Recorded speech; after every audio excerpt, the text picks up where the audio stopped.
This story took place around the year 2017. During this time, I was in a relationship with my now ex-boyfriend. He was from out of town and lived 2 hours away.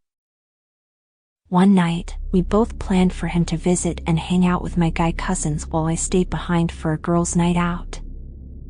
Afterward, I was supposed to return with him back to his place to finish off the night. He agreed to the plan and made the drive to see me.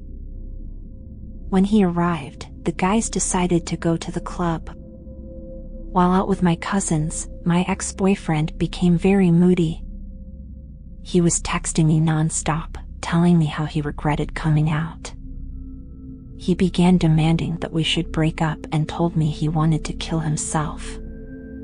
Due to his bad attitude and text messages, he ruined my night with the girls as I sat there wondering why he couldn't just chill out and have fun. As the night progressed, he flooded my phone with negative text messages, making me worry. I texted his younger brother and my cousins to keep an eye on him to ensure he didn't do anything stupid. They assured me that he was fine and told me not to worry. After hearing this, I decided to put my phone on vibrate. I didn't want to read his text messages anymore and hoped he would stop bothering me if I stopped replying. Unfortunately, before the night ended, we both got into an argument when they returned from the club. While we were arguing, I began to cry because I was done with him freaking out and giving me a hard time. My friends eventually intervened and tried to calm us down. After everything settled down, I left with him back to his place as planned. During the car ride to his place, he continued talking about what happened that night, how he regrets coming out, and whatnot. When we finally arrived at his house, I was exhausted, so we both washed up and called it a night. At around 4 or 5 in the morning, I was suddenly awoken by someone screaming and panicking. I quickly turned to my ex-boyfriend and noticed that it was him. I quickly grabbed onto his shoulder and woke him up. After waking up, he stared at his bedroom door momentarily before looking at me. I asked him if anything was wrong and if he had a nightmare, to which he said he'd tell me later. After that short conversation, we both went back to sleep. Later that day, at around 11 a.m. or noon, I asked him what had happened earlier that morning.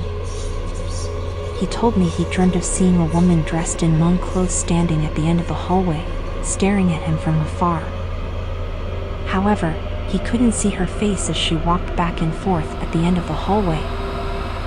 So, upon seeing this woman dressed in Hmong clothes, his gut feeling told him he needed to run to the bedroom and close the door. He ran as fast as he could to his bedroom, and the moment he reached for the door, she came dashing and flying from the end of the hallway. Before he could shut the door, she was right before him, her face inches from his. Upon seeing her face, he was so scared that he began screaming in his dream, and that's when I woke him up. After hearing this, I immediately knew that something was off about last night. That was the only explanation for his bad attitude and his suicidal thoughts. About 2 weeks later, while sleeping in his room, I also had a scary dream about a woman dressed in Hmong clothes.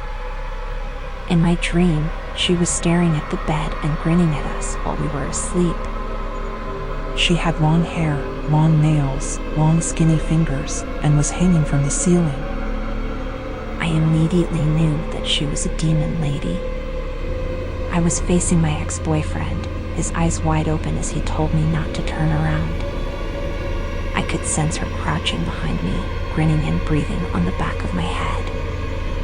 When she was ready to pounce on me, I freaked out and suddenly woke up from the dream. After waking up, I asked my ex-boyfriend if I had said anything or screamed in my sleep, to which he said no. Soon after this incident, he contacted his mom about the dreams and asked if she knew what they meant. She didn't say much but came and hung red corn around his place. He then asked his grandma about them, and she told him that our ancestors disapproved of us dating, and that's why we had those dreams. He ended up cheating on me and eventually married the girl he cheated on me with. Not too long after, his wife went crazy because she apparently had shaman guides. But even after we broke up, I still have nightmares or nights where I couldn't sleep, because it felt like something was watching and waiting to sit on me.